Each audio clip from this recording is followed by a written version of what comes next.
আসসালামু আলাইকুম। কুকিং হাউজে সবাইকে স্বাগতম। আজ আপনাদের জন্য নিয়ে এসেছি খুবই মজাদার এবং সকলের ভীষণ পছন্দের জর্দা পোলাও। আজকের এই জর্দা পোলাওটা আমি রান্না করব রাঁধুনির জর্দা মিক্স দিয়ে। কোনো প্রকার ঝামেলা ছাড়াই খুব সহজেই এই রাঁধুনির জর্দা মিক্স দিয়ে জর্দা পোলাওটা তৈরি করে নেওয়া যায়। আর এই জর্দা পোলাওটা খেতে সবাই ভীষণ পছন্দ করে, বিশেষ করে বিয়েবাড়ির যে জর্দা পোলাওটা তৈরি করা হয় সেই জর্দা পোলাও তো সবারই ভীষণ ফেভারিট। জর্দা পোলাও রান্না করার জন্য আমি এখানে রাঁধুনির জর্দা মিক্স নিয়েছি 1 প্যাকেট। পরিমাণে যে যতটা রান্না করতে চান সেভাবেই নিয়ে নিতে হবে। আমি প্যাকেটের সম্পূর্ণটাই রান্না করব। এখন বাজারে বিভিন্ন ব্র্যান্ডের জর্দা মিক্স কিনতে পাওয়া যায়, তো আমি এখানে রাঁধুনির জর্দা মিক্সটা নিয়েছি। এই জর্দা মিক্সের মধ্যে 2টা প্যাকেট আছে। এখন প্যাকেট 2টা বের করে নেব। একটা প্যাকেটের মধ্যে আছে চাল, আর একটাই চিনি এবং অন্যান্য যে বাদাম বা অন্য মশলা যেগুলো লাগে সম্পূর্ণটাই মিক্স করা আছে এখানে। এই রাঁধুনি জর্দা মিক্সটা রান্না করতে গেলে এখানে কিন্তু বাড়তি আর তেমন কিছুই দেয়া লাগে না, শুধুমাত্র 2-3টা উপকরণ অ্যাড করলেই হয়ে যায়। আমি একটা প্যানে পরিমাণ মতো পানি দিয়ে দিয়েছি। এখন এই পানিটা আমি ফুটিয়ে নেব। পানিটা ফুটে উঠেছে, বলক চলে এসেছে পানিতে। এখন এই ফুটন্ত গরম পানির মধ্যে আমি চালটা দিয়ে দেব। প্যাকেটের এই চালের মধ্যেই ফুড কালারটা দেয়া থাকে, তাই আলাদা করে এখানে ফুড কালার ব্যবহারের কোনোই দরকার পড়ে না। এখন এই চালটা আমি ভালোভাবে ফুটিয়ে নেব। চালগুলো একটু নেড়ে দিতে হবে যেন দলা পেকে না থাকে। আর আজকের এই রান্নাটায় আমার হাজব্যান্ড সহযোগিতা করছে, সেই আজকের এই জর্দা পোলাওটা রান্না করছে। চালটাকে ভালো মতো সেদ্ধ করে নিতে হবে। একটা জিনিস ভালো মতো খেয়াল রাখতে হবে, চালগুলো অতিরিক্ত সেদ্ধ হয়ে যেন গলে না যায়। চালগুলো সেদ্ধও হবে আবার ঝরঝরেও থাকবে, দানা দানা মতো। এভাবেই থাকলে এই জর্দাটা খেতে ভালো লাগে। অতিরিক্ত যদি গলে যায় সেক্ষেত্রে জর্দাটা কিন্তু একেবারে নরম হয়ে যাবে, আর জর্দাটা নরম হয়ে গেলে কিন্তু খেতে তেমন একটা ভালো লাগে না। চালগুলোকে একটু নাড়াচাড়া করে দিতে হবে যেন সব দিকটাই সমানভাবে সেদ্ধ হয়ে যায়। চালটা ভালো মতো সেদ্ধ হয়ে গিয়েছে।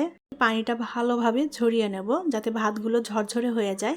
এই ভাতগুলো একটা ছাঁকনির উপরে দিয়ে দিলে পানিটা খুব সুন্দর মতো ঝরে ভাতগুলো ঝরঝরে হয়ে যাবে।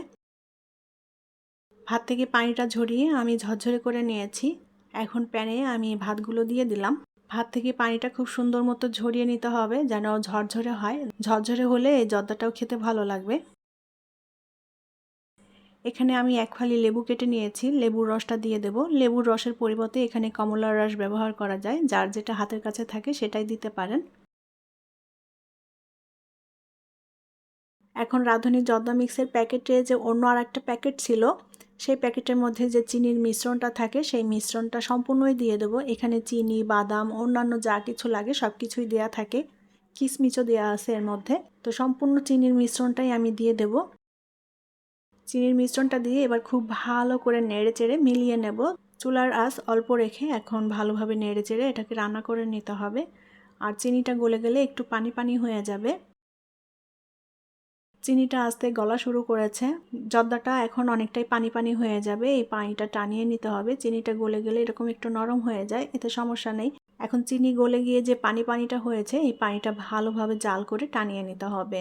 আর জর্দা পোলাওটা একটু বারে বারে নেড়ে দিতে হবে উল্টাপাল্টা করে, সব দিকটায় যেন চিনির মিশ্রণটাও ভালোভাবে লেগে যায়।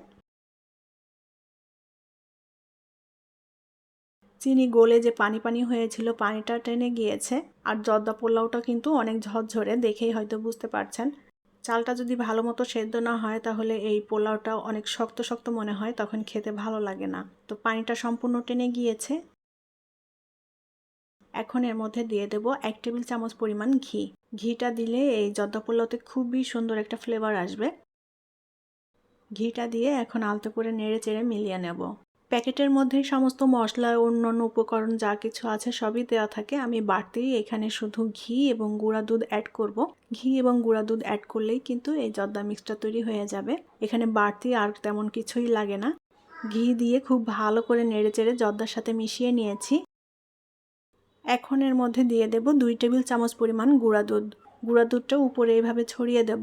গুঁড়া দুধের পরিমাণ আর একটু বাড়িয়ে দেওয়া যায়, তবে এখানে 2 টেবিল চামচেই হয়ে যাবে।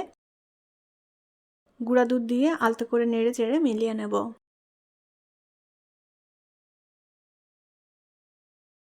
গুঁড়া দুধ, ঘি সমস্ত কিছু ভালো করে মিশে গিয়েছে।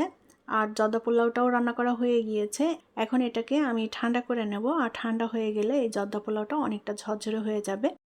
জর্দা পোলাওটা আমি একটু ঠান্ডা করে নিয়েছি, অনেকটাই ঝরঝরে হয়ে গিয়েছে। আর এটা পুরোপুরি ঠান্ডা হয়ে গেলে আরও অনেক বেশি ঝরঝরে হয়ে যাবে। এখন এটা নামিয়ে নেব। আমি একটা সার্ভিং ডিশে জর্দা পোলাওটা নিয়ে নিয়েছি। এখন এর উপর দিয়ে আমি কিছু পেস্তা বাদাম দিয়ে দেব।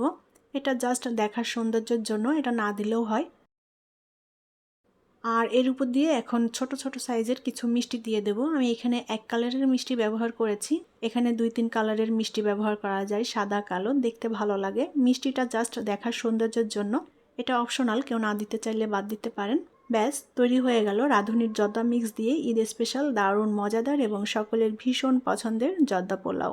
রাঁধুনির জর্দা মিক্স দিয়ে এভাবে যে কেউ এই জর্দা পোলাওটা রান্না করে নিতে পারেন, খুবই সহজ।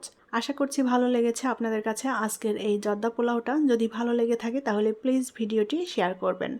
পরবর্তী রেসিপি দেখার আমন্ত্রণ জানিয়ে বিদায় নিচ্ছি। ভালো থাকবেন সবাই। আল্লাহ হাফেজ।